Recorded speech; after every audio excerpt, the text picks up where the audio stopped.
Hello there, everyone. Lovely to. I was going to say lovely to see you. Can't see you, can I? Oh, anyway.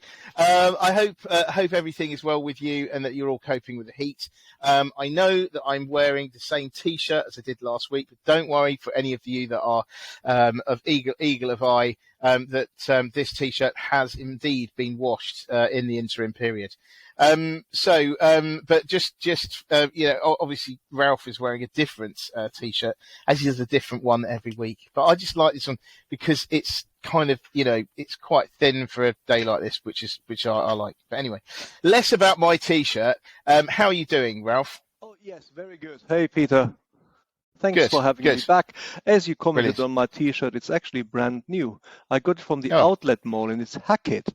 Look, does Hackett not have the Hackett. best logo of all times? It's got two crossed umbrellas, and Oh there yeah. is a bowler hat in Ah, the middle, made to look like a pirate's symbol. Isn't that very just the good. coolest thing? I think I quite like that. I think it's quite good. I mean, I must say, from here, it did look like that. So, but then again, I am sitting in Guildford. You're sitting in London. I can't see that far, but Anyway, there it is. yeah, So my yeah, T-shirt is better than yours, can I just say? yeah. It is It is. brand It new. is. Yeah, And, good. well, I'm very pleased to be here again. Congratulations. Are we going to talk Good. about something else, or are we just going Yes, let's talk about this stuff, right? So, okay, so in terms of this week, I mean, there is no such thing as a dull week, is there really?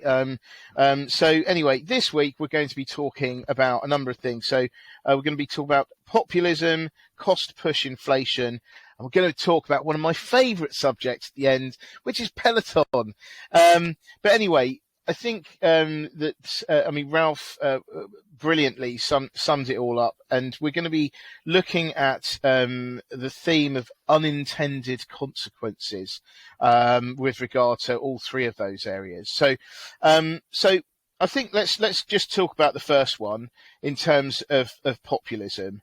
Now, the reason why we're talking about this is because populism has been rising again, especially in Italy.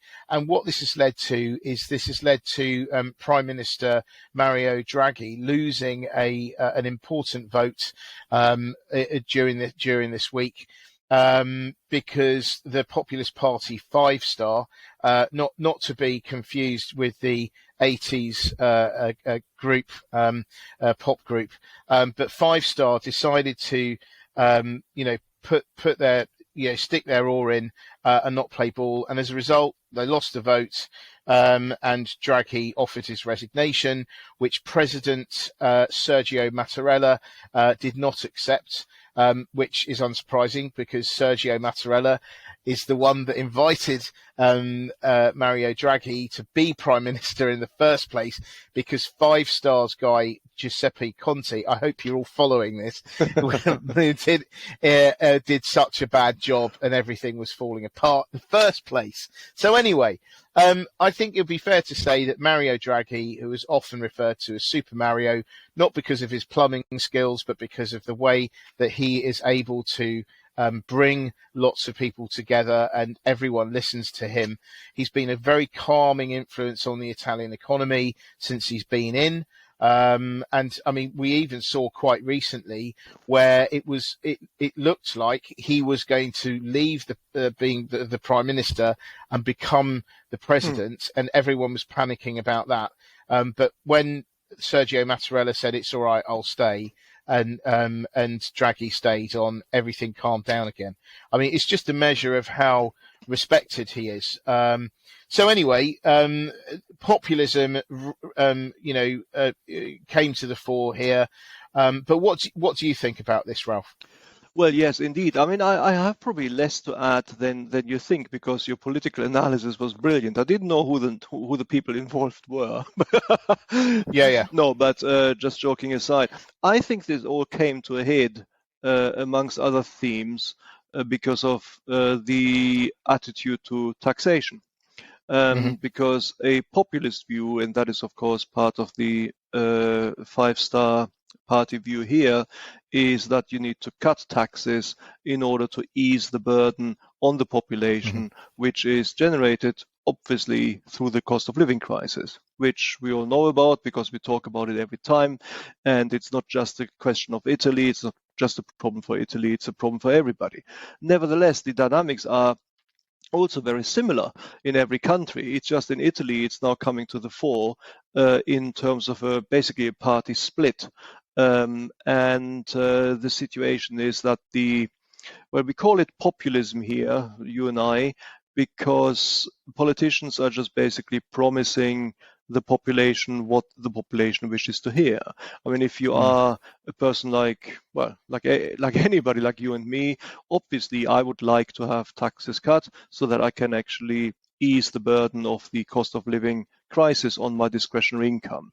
If VAT gets cut by like a few percentage points, and obviously the stuff I buy is less expensive, and that's going to make me happy, or it's going to make me less existentially exposed to the crisis. If I'm a pensioner, for example, that makes immediate sense.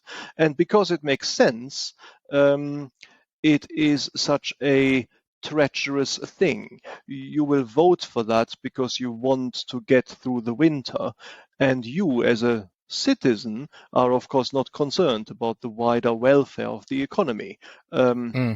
Nor should you be. This is precisely the job of the politicians, to be worried about it and to guide the economy through these difficult times. But that's exactly what populism doesn't do. Populism just basically tells the people what they want to hear in order to stay in power or come into power. And that is a situation which is sort of to some extent playing out in most European countries now.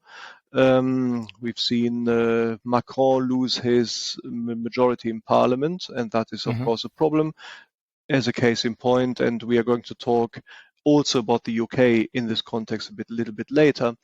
But that has been the issue in Italy, and it has been a more potent force for discord in Italy than anywhere else, because now we have the situation that Draghi has already resigned. The only thing which keeps him there is the veto of the president, and that may well not be sustainable either. So Italy has got, I think, an issue with this, and it is rooted in populism of the ruling party at the moment. I mean, that's the thing, isn't it, really? I mean, on the one hand, I think it's good that a party listens to what the people are saying, because they are supposed to most of the time they're supposed to represent what everyone wants.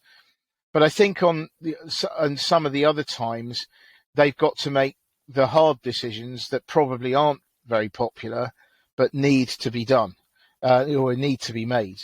And so I think that, this is interesting.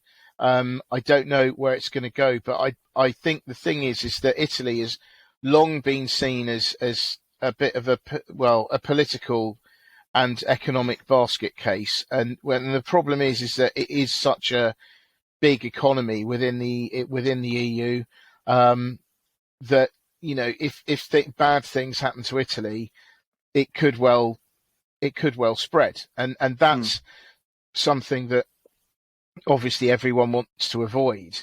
I mean, that thing about the GDP being their debt being 150% of GDP, the fact that they're by far the most indebted country in the Eurozone, and and they're going to get the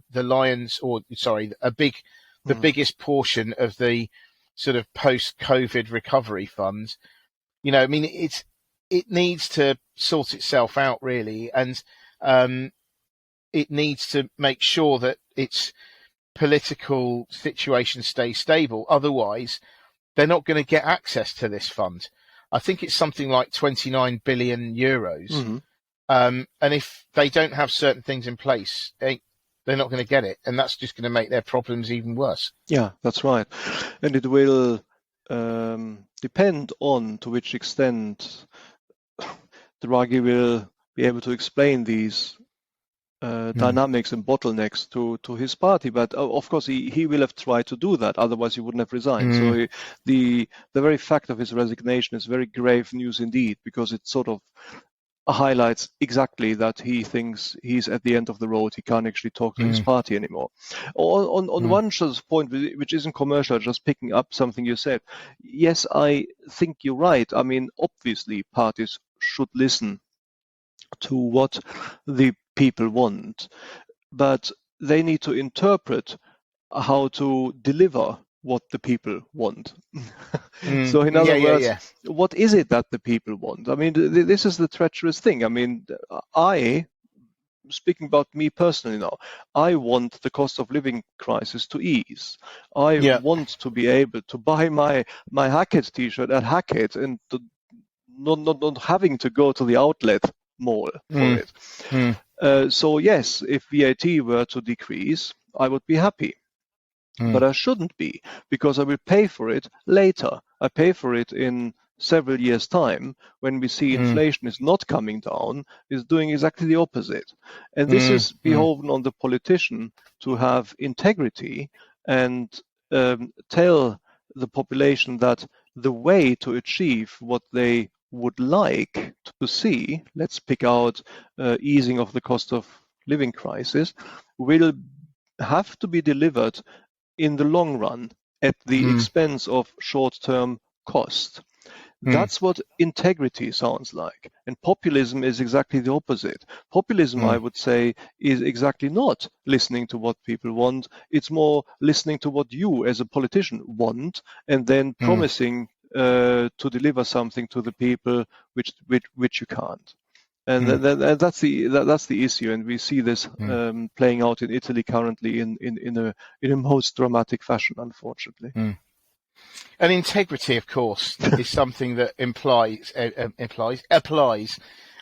the current leadership contest for the Conservative Party. Is very similar. What's your reaction to that? Well, this is very similar. I mean, it's sort of when you look at the candidates. Of course, I know they're talking about various things, and those of the candidates who talk about policies talk about various policies. But one thing which everybody has to have a view on, and publicly does have a view on, is what to do with taxes. And it's all about tax decrease. Basically, every single person in the race, except Rishi Sunak, is talking about an intention to lower taxes. And that's where I wanted to talk about cost push inflation, perhaps a little bit, just to put this into context. Yeah, definitely. Because I think that's such a difficult subject. We have the cost of living crisis. It is leading to soaring inflation, not just in the UK, in every European country, and we have to get this under control somehow. As we chatted about inflation in the previous podcast, there are two major forms of inflation. One is demand pull inflation, and the other one is cost push inflation. And demand pull inflation is the sort of good inflation. It's generated by people wanting to buy more than the economy is able to deliver. So productivity is at capacity, but that's a good thing, because that basically means that companies will be able to expand and the GDP growth is going to increase. You fight demand pull inflation in the main by putting interest rates up, and we explained that dynamic as well. In short, it just means that people will be incentivized to save rather than spend the money in the economy, and that gives the economy time to increase production capacity in the form of the companies who are actors in it, and that is how this process is in theory manageable. Now, cost push inflation is a lot more difficult to get on top of. It is also not good inflation. It is generated when the expenses, overheads and costs involved in the production process of a good are just increasing massively. And that is, of course, exactly the situation we're in. All the basic ingredients, raw materials in the production process of basically everything or anything are increasing, led by the increase in oil price and the increase in energy costs, electricity. Now, again, the textbook answer to fighting this is again increasing inflation. Is increasing interest rates because it increases the incentive to save. The problem with cost push inflation is, of course, that people don't have enough money anyway. You see what I'm getting at? I mean, you can see where this is different. I mean, demand pull inflation is being fought by putting interest rates up and incentivize people to put their money with banks rather than spend it in the economy. Cost push inflation does the same, but people don't really have any money to spend in the economy anyway, in the first place. That is the reason why different tools are being looked at, and when it comes to fighting cost push inflation. And one of these tools is to lower taxes. The rationale is obvious. If a good costs less, then it eases the burden on my discretionary income. But the effect, unfortunately, is the same thing. The effect is the same thing as if I increase wages. And we're getting into a wage spiral, and it feeds into the exact problem which we wish to fight in the first place, and that is inflation. So tax decreases are sort of out. I don't want to really get into discussing the different types of taxes, generic taxes like income tax or specific taxes like VAT. There are differences there, but in general, I think decreasing taxes is a dangerous thing at the time of increasing cost push inflation. The tools which are theoretically open to a government would be to sort of absorb the increase in energy costs, as in fact the UK has done and is talking about. But all of this is all going to feed into inflation. Anything you can do. But supply side tools like absorbing the cost of energy and doing some other things, I think, are the tools which we need to employ now. And so coming out of this lengthy explanation, theoretical, about cost push inflation and why it is so difficult to fight, now we're going back to looking at the candidates in the race for the PM.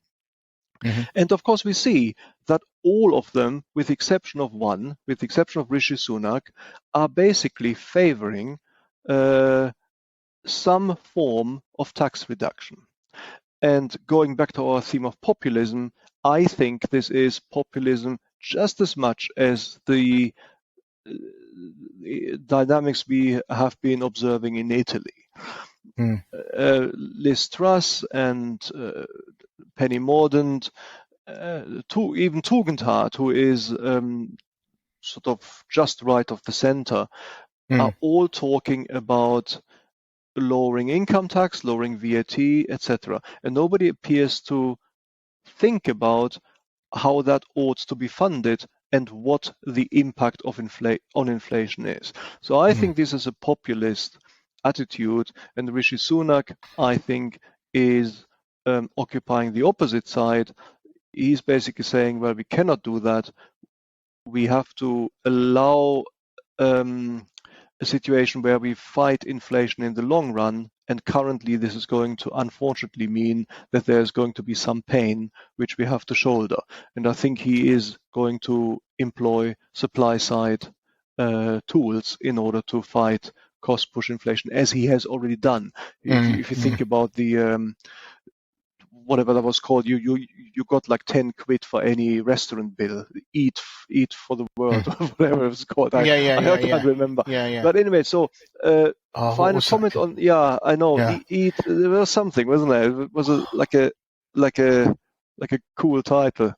Eat to. Oh, I don't know. Yeah, I can't remember. It was something because like that. That's turned, of course, now to heat or eat, isn't it? Heat. Well, heat or eat with the rising cost of the rising cost of living, isn't exactly, and there it is, heat or eat, and we must get out of that particular conundrum somehow, and it is not going to be generated by decreasing taxes. So there we are, and that is why this slots into populism a little bit, and that is why we're talking about it. So you can see similar dynamics, although in a much more sort of mild, gentrified form in the UK playing out, as you saw in Italy. But there is certainly the risk that we are going to not only not lower inflation, but feed into the rise of inflation through trade union power, wage increases, and tax cuts. It's like a two-pronged, vicious approach to this issue. And you see that embodied in the current race of the candidates for Prime Minister. Okay. Liking that. I mean, it sounds really like, we're working very hard to stay in the same position, which is something that Peloton does. Oh, you were thinking, where is this going? I did not and see I that was trying to be silky smooth and transitioning into the next topic of Peloton. And I think I did it pretty well, apart from obviously mentioning it, but You've got it going on, baby. got it going on. You were thinking about that one for about 10 minutes, weren't you? Actually, no. You haven't listened to a word I said. No, I did. How am I going to segue into that next one? Anyway. No, I only thought about that in about the last 10 seconds. So, okay. But anyway, Peloton, one of my favourite subjects. I've always had it in for Peloton. I have to say, just to warn people. And I got it wrong. I've always thought so. Just for full disclosure, despite what I look like now, I did actually used to do a lot of triathlon, a lot of cycling. I've done 3 Ironman triathlons. I've done a load of, I'm just saying, no, that's not how you ride a bike, mate. That's playing a violin, which I also used to do actually a long time ago. I wouldn't know. Yeah. But anyway, my point is that, I'm very much a case, I've done loads of spinning at spinning classes, which I love. I think spinning it's a bit like, being at a nightclub but on a bike. So I think I love all that stuff. However, I've always been very skeptical of Peloton because I feel that the initial thing was like it was 1,800 quid to buy the bike, although the cost has gone down now. And then not only do you buy the bike, you then have to pay for classes, which is what I've forgotten was like 45 quid a month or something. So not only are you paying through the nose for something that you can get for a lot less anyway, because it's essentially, from what I can see, it is a exercise bike with an iPad strapped onto it. And then you've got, you've got the extra cost of the classes. And of course I was wrong because, Peloton did spectacularly well, in the, under lockdown, because of course all the gyms shut, all the classes closed. It was very there were very difficult times, and Peloton was in the right place at the right time. It did really, really well. It made its own bikes. It then had supply chain problems, and so it decided to expand operations and production in America in particular. But since then, things haven't been going so well. As economies have opened up, we've had gyms opening back up, people wanting to go back to classes. And so now what Peloton is doing, and what they did this week, is they said, actually, we're not going to be an equipment company anymore. We are trying to move towards being a subscription-based company. And so they're going to outsource the manufacture of the bikes. Now, for what it's worth, I think that is the right way to go. I think everyone and their dog makes these, exercise bikes, running machines and stuff. I don't think it can, it can't really differentiate itself, I don't think, with the hardware. But what it can do is it can differentiate it on the software. And I think at the moment it does it quite well because it builds a sense of community. And I feel that in a world, God, it sounds like a movie thing. In a world, Star Wars. I can't think of it. It's like, in a world where we're in a competitive industry, like the fitness industry. Yeah, I don't think you should do voiceovers. No, it doesn't quite. But anyway, in a world which is, in an industry which is really, really competitive, the fitness industry, I think it's very important to build a sense of community, because that's what keeps people coming back. Yes, you've got the exercise. Yes, the classes, of course. However, when it when it really hits is like, when people are wavering. You want people to think, wow, but I quite like it there. I like the atmosphere and the people are nice, and maybe I'll carry it on, rather than it doesn't matter. No one knows me. I don't know anyone. Therefore, if I go, it doesn't matter. Someone else is going to come along. That's the kind of thing I think that you get with, let's say, 24-hour gyms or something like that. They're cheap, they're good, but there's as far as I'm concerned, there's zero community in those places, and so you can quite easily join and then leave pretty easily. Whereas, I do something called CrossFit at the moment, and I find, that really does have a community within the gym itself, which they call boxes. They don't call a gym, they call it a box. There's a whole load of acronyms and another whole other language almost when you're doing this. But then, I'm on a WhatsApp group with it. There's banter, there's this, that, and there's always good stuff, So it would take a lot for me to not, to want to leave there. And I think, if I think of that over to, and transplant that over to, say, Peloton, I do think that they are actually going in the right direction. But what do you think about this, Ralph? I think you're. It's a difficult thing. If you look at the sort of technology sector overall, then you find different dynamics playing out for different companies. For example, Netflix is now thinking about a business model where they where they include ads. They have different subscriber levels, and they have one which is perhaps free and has ads, and another one which is ad-free, and you have to pay for it. Pretty much what Spotify is doing. So that would be a company which is sort of going away from a pure subscriber service to identifying subscriber plus ad additional revenues streams. Precisely. Now, Peloton is doing something slightly different. They are basically cutting off one revenue stream, which is the building and manufacturing of the bikes. To an extent, all they're doing is they are basically outsourcing the building of it. And they still have the brand name which they attach to it, so there will still be some revenue stream from that.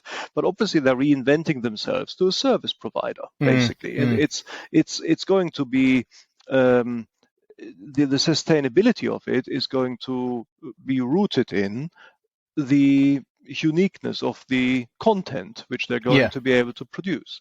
In insurance, I am going to shoehorn insurance into a otherwise interesting and informative discussion. In insurance, we had something called persistency. That was always very important to analyze. And all that means is how many people are sticking with your fund, how many people are taking insurance out, and then you're basically canceling this after a year, after 2 years, etc. And obviously, if you're an insurance company, you don't want this to happen. You want your persistency to be high, and this is sort of similar here. What's the persistency? What's the stickiness of your customer? The more intangible your product becomes, the less obvious it is where that stickiness is going to come from. But you might argue that in a world where perhaps the qualities of the product, the tangible product itself, are becoming sort of the same, it is very important to play on these intangible benefits. If you drive a Mercedes or a BMW, a Lexus or an Audi, is there really so much difference in the quality of the ride? But there is this intangible thing about driving a BMW or driving a whatever Mercedes, and this is similar here. So I think Peloton needs to. Your idea about creating community is, I think, exactly the point. One needs to create a community which people feel a part of, and that in itself will mean that they just want to. Rather, they do not want to leave. That's the impetus here. Makes it hard to leave, doesn't it? It's what you said about CrossFit. And I think we've chatted about this privately. There are other areas, of course, as Dungeons and Dragons and Warhammer and weird sort of games like that. They all have very strong, internally consistent communities who will not leave. I mean, the Dungeons and Dragons play may not actually move over to Warhammer playing. You don't want to do that. I don't know that. That would be like there would be. It's just you just shouldn't do that. Yeah, I knew that. I think you're either one or the other. I'm just angling for Dungeons something. and Dragons. Yeah, I'm a Dungeons and Dragons man. And there it is. I just wanted you to say that publicly. I set up my Dungeons and Dragons club at school. Okay, moving on very quickly now. Almost done, guys. Almost done. We're soon off the air. Yeah, anyway, that's what I'm saying. So yes, community I think is key. Yeah. No, and actually, that then brings us on to. I'm very, very glad that actually Dungeons and Dragons brought up the. Netflix and subscribers and ads and stuff. And we were saying earlier, we thought that actually what would be good is maybe if Peloton does the same thing and does a sort of subscription that does ads. And it would be really fantastic if you're in the middle of a very sweaty, spinning class, and then you get something come up on your screen saying KFC 50% off bargain bucket, or maybe Weatherspoons, £2 for a pint of beer.